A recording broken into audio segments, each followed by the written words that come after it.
Kalau saya ditanya, apa masalah terbesar Indonesia? Masalah terbesar Indonesia bukanlah kemiskinan, bukanlah korupsi.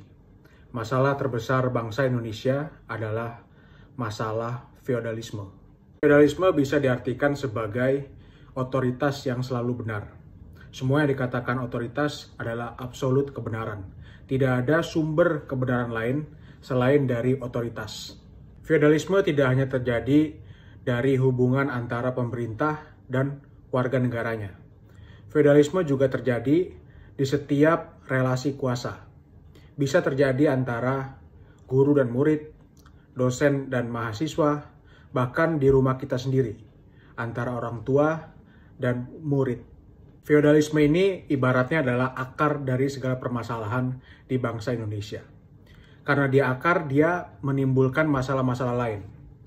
Salah satunya adalah masalah korupsi. Lalu timbullah masalah-masalah lain juga seperti ABS, asal Bapak senang. Timbullah masalah penjilat. Pokoknya semuanya dilakukan asal otoritas senang dengan kita. Karena kalau kita membantah otoritas atau memiliki pendapat yang berbeda dengan otoritas, maka itu adalah alamat untuk hidup yang sulit. Karena feodalisme begitu mengakar di Indonesia, maka rakyat Indonesia atau kebanyakan dari kita tidak terbiasa dengan perbedaan pendapat dan juga tumpulnya kritisisme. Kritisisme menjadi tumpul bukan karena kita tidak memiliki pikiran yang kritis atau karena kita tidak memiliki pikiran lain, tetapi karena kita takut kalau kita menyatakan kritik atau perbedaan pendapat, dan kalau otoritas mendengar itu, kita akan diberangus. Bagaimana Indonesia bisa memiliki masalah yang begitu akut terhadap feodalisme?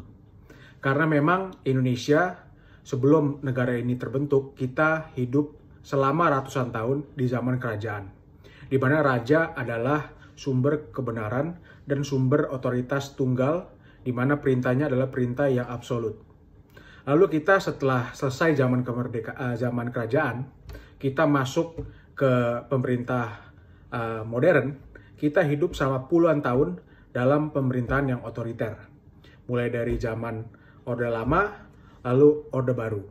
Karena kita hidup ratusan tahun dalam kultur feodalistik, maka setiap relasi kuasa yang dilakukan atau kita pahami adalah relasi kuasa yang sifatnya feodalistik, bukan demokratis.